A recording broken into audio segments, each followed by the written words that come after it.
बूढ़े पति पत्नी की दुख भरी कहानी। मेरा नाम रवि है। मुझे गांव के घर से काफ़ी दूर की बड़ी सिटी में नई नौकरी मिली थी। इस शहर में भाड़े का घर लेकर रहने लगा।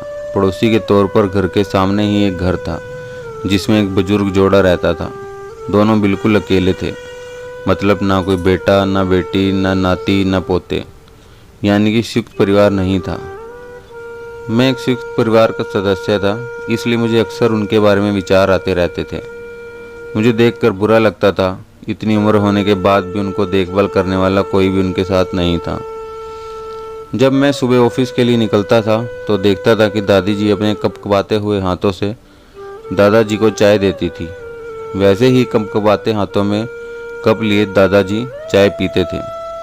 ये दोनों मिलजुल के धीरे धीरे घर के सारे काम किया करते थे। कोई भी उनसे जाकर बात नहीं करता था। इतने दिनों में मैंने उनकी आवाज़ तक नहीं सुनी थी। जब मैं शाम को ऑफिस से घर आता था तब दोनों को घर के आंगन में बैठा पाता था और उन दोनों के ही चेहरों पर थकान साफ साफ पड़ पाता था। मेरा मन कई बार करता कि उनसे जाकर बात करूं, लेकिन फिर भी किसी वजह से मेरे पांव वहीं पर थम जाते थे। मैं जब जब उन्हें देखता था मुझे मेरे दादा दादी की बहुत याद आती थी और मैं घर पर फ़ोन लगाकर उनसे बात कर लिया करता। एक संडे जब मुझे ऑफिस में छुट्टी थी तो मैंने देखा दादी जी काम कर रही थी, लेकिन उन्हें रोज़ की अपेक्षा आज काम करने में कुछ ज़्यादा ही तकलीफ़ हो रही थी। मैंने उनके पास जाकर पूछा कि दादी जी, आपकी तबीयत तो ठीक है ना? क्या मैं आपकी कोई मदद कर सकता हूँ? उन्होंने प्रतिक्रिया नहीं दी। मैंने दोबारा उनसे पूछा, बताइए दादी जी, मैं क्या करूँ आपके लिए? उन्होंने फिर भी कोई उत्तर नहीं दिया। मुझे काफ़ी आश्चर्य हुआ। कुछ मिनटों बाद दादाजी वहाँ आए और वह भी कुछ नहीं बोले। मैंने ही बात को आगे बढ़ाते हुए कहा, मुझे लगता है कि दादी जी की तबीयत खराब है, इसलिए मैं यहाँ आया हूँ। मैं आपकी मदद करना चाहता हूँ। बताइए मैं कैसे आपकी मदद कर सकता हूँ? दादाजी इशारों से मुझसे बात करने लगे। उन्होंने इशारे से मुझे बताया कि दादी जी सुन और बोल नहीं सकती।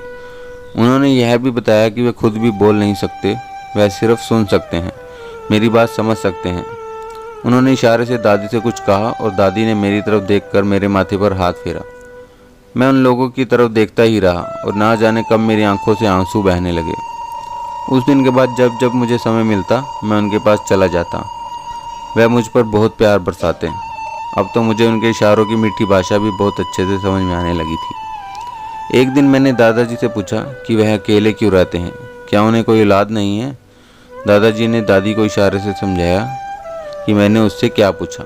फिर दोनों मेरा हाथ पकड़कर मुझे आंगन में ले आए और अपने आंखों के आंसू पोंछे और उंगली का इशारा करते हुए एक साइकिल मुझे दिखाई।